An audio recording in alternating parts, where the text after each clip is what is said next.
सबको पता है करीम का यार, किसी को छोड़ा है उसने इंडस्ट्री में? भाई इस औरत को नंबर 1 बनना है बस। I love you. फिल्म्स ने इस वक्त 2 अवार्ड जीते हैं। World film festival in Cannes में इसको बेस्ट सोशल जस्टिस फिल्म का अवार्ड मिल चुका है, जिसका इवेंट जून में है।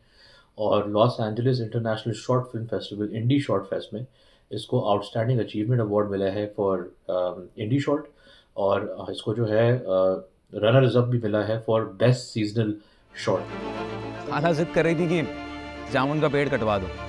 जो अवार्ड्स मिले हैं वो बहुत एक प्लेजेंट सरप्राइज़ था। मुझे राफ़ी ने कहा कि दुआ कीजिएगा, मैं कर रहा हूँ, भेज रहा हूँ। फिर जब इसने मुझे कहा कि हम तो शॉर्टलिस्ट हो गए हैं कान के लिए, तो थोड़ा सा हुआ कि अच्छा यहाँ तक पहुँच गए। फिर मैंने कहा भाई शॉर्टलिस्ट होना ही बहुत है। और फिर जब अवार्ड मिला बेस्ट सोशल जस्टिस फिल्म का, तो बहुत खुशी हुई कि एग्जैक्टली यही चीज़ फिल्म कह रही है, यही बात है जिस कैटेगरी में उन्होंने अवार्ड दिया है।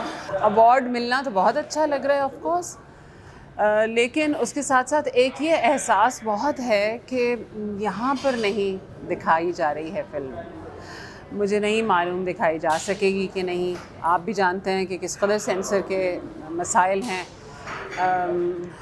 जो चीज़ें सेंसर होना चाहिए वो नहीं होती, और जो नहीं होना चाहिए वो सेंसर होती हैं। फायर में कतरी।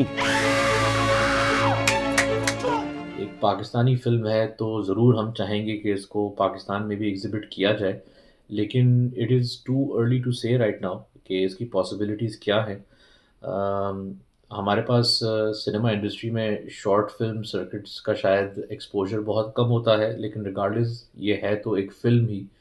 और हमें खुशी होगी कि अगर इसको चांस मिले एग्ज़िबिट होने का पाकिस्तान में, तो we would love to showcase it. After all, it is a Pakistani product which is getting accolades internationally.